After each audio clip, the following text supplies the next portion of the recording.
कर्त्यांतर्फे, आयोजकांतर्फे, संयोजकांतर्फे तुमचं मनपूर्वक स्वागत, मनपूर्वक आभार. थोडासा खेद असं वाटतो की ज्यासाठी आपण केलेली आहे, इथे जे आपण बोलणार आहोत हे सगळ्यांना माहिती आहे, पण ज्यांच्यासाठी ही चाललेली आहे धडपड, ते कसे आणखी आपल्याला आणता येतील हा विचार इथे जमलेल्यांनी घेतला तर पुढची दिंडी आपली फार याच्यापेक्षाही यशस्वी होईल असं मला वाटतं. आणि याबद्दल सोंडर महाराज ही दिंडी कशी वृद्धिंगत करता येईल, ज्यांच्यासाठी करतो आहोत त्यांचा सहभाग या संविधान दिंडीमध्ये कसा वाढेल यासाठी आपण एक शिबिर घेऊया. प्रत्येकानं त्याच्यामध्ये एक दृष्टिकोन देऊया, एक गाईडलाईन देऊया आणि ही दिंडी अगदी वर्षानुवर्ष कशी वृद्धिंगत होईल, ज्यांच्यासाठी करतो आहोत संविधान.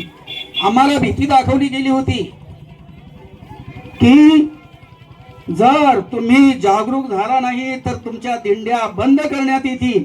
पण आमच्या वारकऱ्यांनाच माहिती नाही की बाबासाहेबांनी असं संविधान दिलेलं आहे आम्हाला आणि असे हक्क अधिकार दिलेले आहेत की ज्याच्या त्याच्या धर्माप्रमाणे त्याला सर्व प्रचार करण्याचा हक्क आहे, अधिकार आहे. आमच्या वारकरी मंडळीलाच माहिती नाही अजून.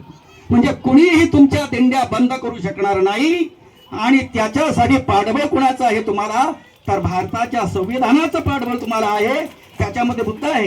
हे सर्व असे काही मुद्दे आपण लोकांना सांगितले पाहिजे. मी तुमच्याकडून आशा करतो की प्रत्येकाने कमीत कमी 5 असे लोक त्यांना हे संविधान म्हणजेच आपल्या सर्व संतांचे जे म्हणणं आहे त्याचा एकत्र केलेला परिपाक आहे.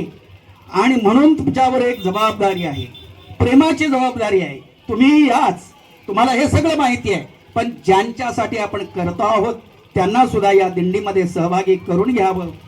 आणि ते कला कौशल्य यासाठी सोंडर महाराजांनी या सर्वांसाठी एक शिबिर घ्यावं असंच एक सांगतो. वेळ फार अपुरा आहे. जे मला बोलायचं होतं खास काही ते बोलून झालेलं आहे. सर्वांना सप्रेम जय संविधान, जय विठ्ठल, जय महाराष्ट्र, जय भारत, जय जगत.